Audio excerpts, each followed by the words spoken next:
बिस्मिल्लाहिर्रहमानिर्रहीम अस्सलाम वालेकुम रहमतुल्लाह। आज हम ज्योमेट्री स्टार्ट करेंगे। ज्योमेट्री को पढ़ना, ज्योमेट्री की स्टडी बहुत ज़रूरी स्टडीज़ है जिसके अंदर हम डिफरेंट शेप्स और 2D शेप्स और 3D शेप्स को पढ़ते हैं और उसके साइजेस को, एरियाज, वॉल्यूम्स और उनकी डिफरेंट दीगर प्रॉपर्टीज़ को स्टडी करते हैं। इसकी डिटेल डेफिनेशन अभी बेसिक लेवल के ऊपर इतनी ज़्यादा समझ में नहीं आएगी, बस यूँ समझना है कि आप फिगर्स को पढ़ते हैं, point, line, line segment, triangle, quadrilateral, फिर मैनी साइडेड फिगर्स, सर्कल्स, इस तरह की शेप्स को स्टडी करते हैं, उनका एरिया, वॉल्यूम और 3D shapes like cubes, cons, इनको किस तरह निकालते हैं। सही है, तो ये हम स्टडी करेंगे इंशाल्लाह ज्योमेट्री के अंदर। तो हम स्टार्ट करते हैं अपनी पढ़ाई को पॉइंट से। पॉइंट जो है वो किसी भी स्पेस के अंदर एक लोकेशन को जाहिर कर रहा होता है। जैसे अब ये मैंने एक पॉइंट लगा दिया और उसको उजागर करने के लिए, मजीद क्लियर करने के लिए उसके गिर्द सर्कल बना देते हैं। तो पॉइंट का नाम जो है वो किसी एक नाम से उसको पुकार सकते हैं। तो ABCD के जरिए उसको नाम दे देते हैं। ए यहाँ दे दिया, इस वाले को बी दे दिया नाम। सही है, तो इसको बोलते हैं पॉइंट। POINT, point. सही है, तो ये हो गया आपका पॉइंट। अब पॉइंट को अगर आप मिला दें, दो पॉइंट को अगर आप मिलाएं तो आमतौर पे जो चीज़ बन जाती है इसको लाइन कहते हैं।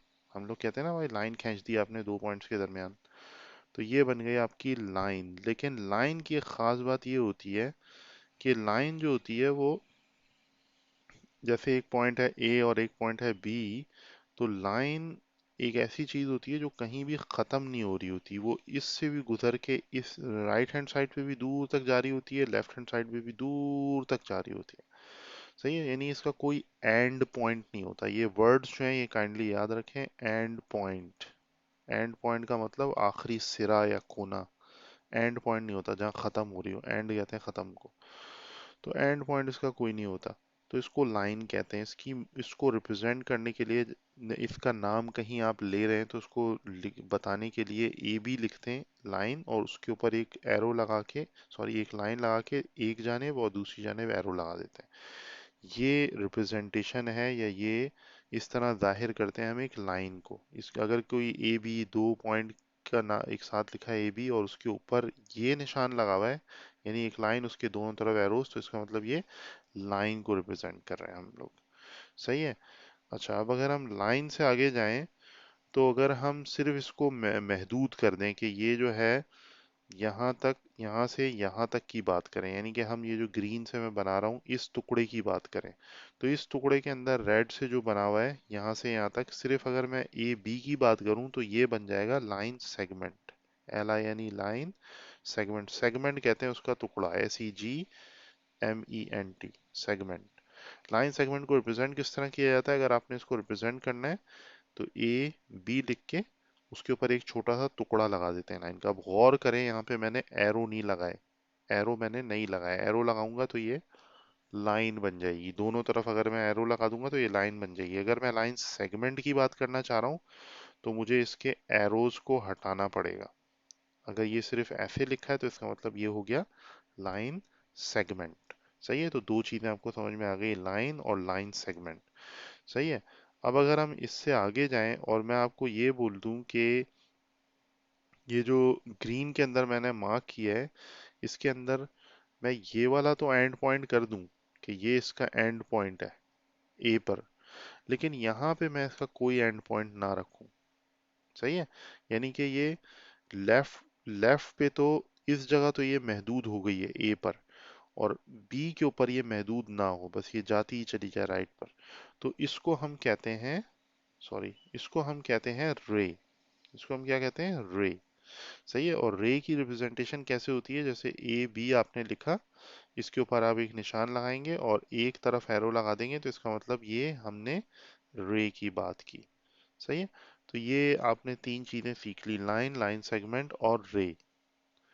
सही, तो अब हम आप लोगों से सवाल एक ये पूछते हैं कि अगर मैं एक चीज लिखूं AB, उसके ऊपर लगाऊं ये, एक जगह लिखूं AB और उसके ऊपर लगाऊं ये, और एक जगह मैं लिखूं AB और उसके ऊपर मैं लगाऊं ये, तो अब इसमें पहला वाला देखें क्या है। पहला वाला चूंकि ये लिखा है, मैंने आपको बताया था इसमें एरो नहीं है, तो ये है लाइन सेगमेंट।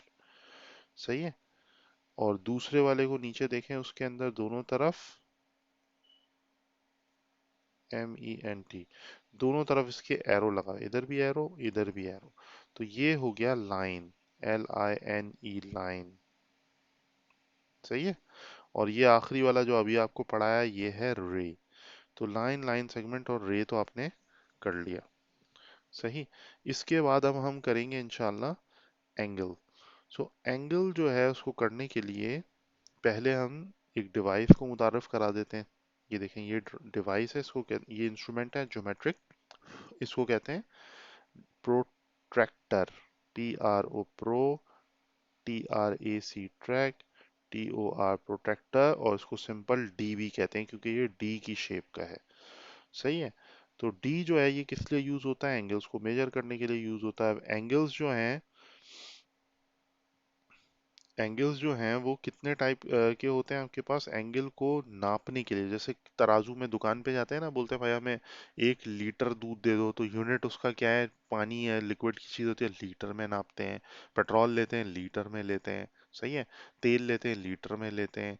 लेकिन अगर आप जाके दाल चीनी खरीदना शुरू करें, शुगर लें या फ्लावर लें, आटा, तो आप जाके किलो में बात करते हैं। तो अब इसी तरह उसको नापते हैं किलो में, तो इसी तरह एंगल को नापते हैं। एंगल को नापते हैं कई उसमें, ANGLE, एंगल को नापते हैं कई उसमें यूनिट्स में। तो इसका एक यूनिट है, उसको कहते हैं डिग्रीज। सही है। डिग्रीज। दूसरा इसका यूनिट है, उसको कहते हैं रेडियंस। रेडियंस हम नहीं पढ़ेंगे क्योंकि थोड़ा एडवांस है, आगे जाके पढ़ेंगे। अभी हम सिर्फ कंसंट्रेट करेंगे डिग्रीज के ऊपर। सही है।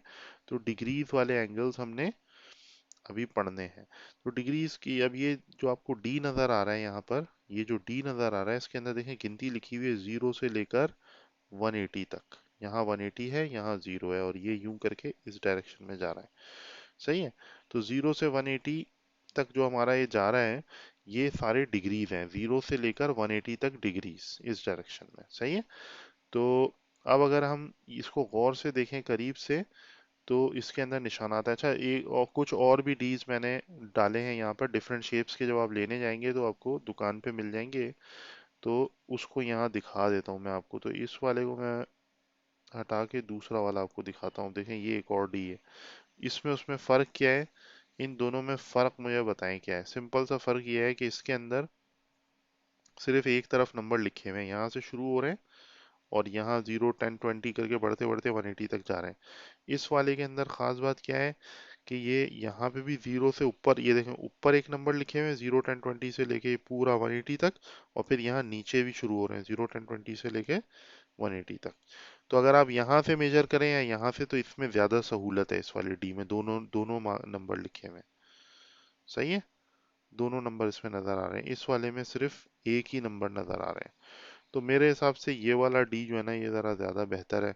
इसमें ज़रा साफ दिया हुआ, और एक और पहचान देखें डी की ये है कि इसका जो यहाँ पे क्रॉस है ना, जहाँ पे ये दोनों मीट कर रहे हैं, वो वाजे नहीं है। गौर से देखें, ये वाजे तौर पे नहीं है, बीच में एक सर्कल दिया हुआ है बस। जबकि इधर जो है वो दोनों लाइंस का क्रॉस सेक्शन हो रहा है, यानी ये लाइन इस लाइन को काटते हुए दिखा रही है। तो इसलिए ये वाला डी ज़रा ज़्यादा बेहतर है इस्तेमाल और मेजरमेंट के लिए। सही है। तो ये मैंने डी आपके लिए निकाल लिया। अब तो इस डी के अंदर ज़रा गौर से देखें तो ये है 0। हालांकि यहाँ 180 लिखा है, लेकिन हम चूंकि यहाँ से स्टार्ट कर रहे हैं तो 0 ले लेते हैं। अगर मैं इधर से स्टार्ट कर रहा हूँ तो फिर मैं ये 180 नहीं पढ़ूंगा, मैं इस वाले 0 को ले लूंगा। सही है। तो वापस आ जाए यहाँ पर, और ये देखें कि यहाँ पर आपको ये लाइन जो दी हुई है ये है 0 की लाइन। सही है। पहली लाइन जो है ना, ये 0 की लाइन है। ये दूसरी लाइन जो है ये है 1 डिग्री, ये है 2 डिग्री, 3 डिग्री, 4 डिग्री, और ये वाला थोड़ा सा बड़ा लाइन है, ये देख रहे हैं, ये लाइन थोड़ी बड़ी है, ये है 5 डिग्री। फिर 6 डिग्री, 7 डिग्री, 8 डिग्री, 9 डिग्री और 10 डिग्री। देखें यहाँ लिखा हुआ है 10, ये लिखा हुआ है ना 10। तो यहाँ से लेकर यहाँ तक ये जो ओपनिंग है, यानी कि जो अगर इस लाइन को फर्दर एक्सटेंड करें तो ये पीछे यहाँ तक जा रही है, और ये वाली लाइन पीछे एक्सटेंड करें तो ये सीधी यहाँ तक जा रही है। तो इसके दरमियान ये वाला एंगल, यहाँ से लेकर यहाँ तक, या तो यहाँ से लेकर कहीं भी निशान लगा सकते हैं, तो ये एंगल कितना है? 102 10 और इसके ऊपर छोटा सा एक जीरो लगाते हैं। ये जो जीरो मैंने लगाया छोटा सा, ये जो ऊपर लगाया है छोटा सा, ये रिप्रेजेंट कर रहा है किसको? 10 डिग्रीज को। डिग्री इसका मतलब होता है डिग्री। सही है, ये जीरो लिख के ऊपर छोटा सा जीरो लगा दिया, ये छोटा वाला जीरो जो है ये डिग्री है। तो ये हो गया 10 डिग्री का एंगल। सही है। इसी तरह अगर हम आगे जाएं तो ये 11 हो जाएगा, ये 12 हो जाएगा, और फिर यहाँ 10 + 5 ये 15, फिर ये है 20। इसी तरह पाँच पाँच ऐड करते जाएं, 20 के बाद ये 25, और फिर ये 30, फिर ये 35, फिर ये 40। समझ में आ गई बात? तो ये हो गया आपके एंगल्स 40 डिग्री का। तो अब अगर सपोज करें कि मैं ये लाइन ड्रॉ कर दूं, यूं लाइन ड्रॉ कर दूं, तो ये कितना एंगल है भाई? तकरीबन समझ लें, ये एक्यूरेट नहीं किया मैंने, फर्ज कर लें ये। तो ये एंगल आपका कितना हो गया? ये हो गया 40 डिग्रीज का एंगल। 40 डिग्रीज का एंगल। सही है। लेकिन अगर मैं इसी तरह यहाँ पर लाइन एक्सटेंड करूँ, दूसरा कलर ले लेता हूँ। अगर मैं यहाँ लाइन एक्सटेंड करूँ, ये यूं करके एक लाइन यहाँ लगा दूं, और आपसे ये पूछूं कि एंगल यहाँ से स्टार्ट करें, यहाँ से स्टार्ट करें, और इस डायरेक्शन में जाके यहाँ तक बताएं एंगल कितना है। तो अब आप ये, यहाँ 180 तो लिखा हुआ है, लेकिन अब चूंकि आप यहाँ से स्टार्ट कर रहे हैं तो आप इसको जीरो काउंट करेंगे। जीरो, जीरो से यहाँ तक 10, 20, 30, 40, 50, 60, 70, 80, 90। अभी जो 90 का बेटा एंगल है ना, ये तो बड़ा इंपॉर्टेंट एंगल है। ये देखें, यहाँ बिल्कुल सीधी हो जाती है लाइन। जैसे अगर यहाँ पर 3 बज रहे हैं घड़ी में, तो यहाँ पे 12 बज रहे होंगे। जहाँ, सॉरी, जहाँ पे 90 लिखा हुआ है ना, यहाँ पे 12 बज रहे होंगे। सही है। तो ये जो एंगल है बेटा, इसको, इसके लिए ये गोल यूज नहीं करते, इसके लिए खास यूं करके निशान लगाते हैं और यूं डब्बा बना देते हैं, ये छोटा डब्बा बना देते हैं। इसका मतलब होता है राइट एंगल। क्या होता है बेटा? RIGHT, right angle. जो 90 डिग्री का एंगल होता है बेटा, उसको राइट एंगल कहते हैं। राइट एंगल जो है वो बिल्कुल सीधा 12 ओ क्लॉक के ऊपर होता है। 12 ओ क्लॉक इसलिए बता रहा हूँ क्योंकि घड़ी आप लोग देखते रहते हैं। सही है। तो जो 12 ओ क्लॉक के ऊपर एंगल होता है, वो वाला एंगल कहलाता है राइट एंगल, और वो 90 डिग्री का एंगल होता है। तो यहाँ से यहाँ तक हो गया 90। अब 90 के अंदर 10 और मिलाए तो ये देखें, ये 100 हो गया, फिर और 10 मिलाए तो ये हो गया 110, ये और 20 मिलाए और 10 मिलाए तो 120, फिर 130। तो ये लाइन हो गई 130 की, और यहाँ से यहाँ तक अगर हम आ गए तो ये लाइन हो गई 140 की। तो ये एंगल हो गया 140। अगर इधर से आप मेजर करेंगे, राइट से मेजर करेंगे, तो ये एंगल हो जाएगा 140 डिग्रीज का, और इधर से मेजर करेंगे तो ये हो जाएगा 40 डिग्रीज का। आई होप कि आपके समझ में आ गया होगा। सही है। अब इससे आगे हम मजीद और चीज़ें भी देखेंगे, लेकिन बस ये ध्यान में रखें कि अगर आप यहाँ से मेजर करना चाह रहे हैं, राइट से अगर आप मेजर कर रहे हैं कोई चीज़, राइट से कर रहे हैं, तो इसको जीरो से स्टार्ट करें। सही है। जैसे अब यहाँ तक कर रहे हैं, अगर आप इस लाइन तक अगर आप कर रहे हैं, तो ये कितना हो जाएगा 50 डिग्रीज, क्योंकि 0, 10, 20, 30, 40, 50, तो ये 50 डिग्रीज का एंगल हो गया। तो ये 50 लिख दिया। लेकिन अगर आप यहाँ से कर रहे होंगे तो फिर आप ये वाले जीरो को काउंट करेंगे। तो जीरो से सबसे पहले ये 190 तक आ गया यहाँ तक, और 90 के बाद 100, 110, 120 और 130, और 130 देखें यहाँ लिखा हुआ भी है। सही है। तो ये हो गई एंगल की मेजरमेंट। तो अब अगर आपको कोई एंगल दिया हुआ है, यानी कि कोई लाइन आपको दी हुई है, मैं लाइन इधर से ड्रॉ कर लेता हूँ। सही। तो एक लाइन मैंने ड्रॉ कर ली स्ट्रेट, और एक लाइन मैंने ड्रॉ कर ली यहाँ पर। इस वाली लाइन के लिए हमें चाहिए होगा स्केल। तो स्केल लेकर अगर मैं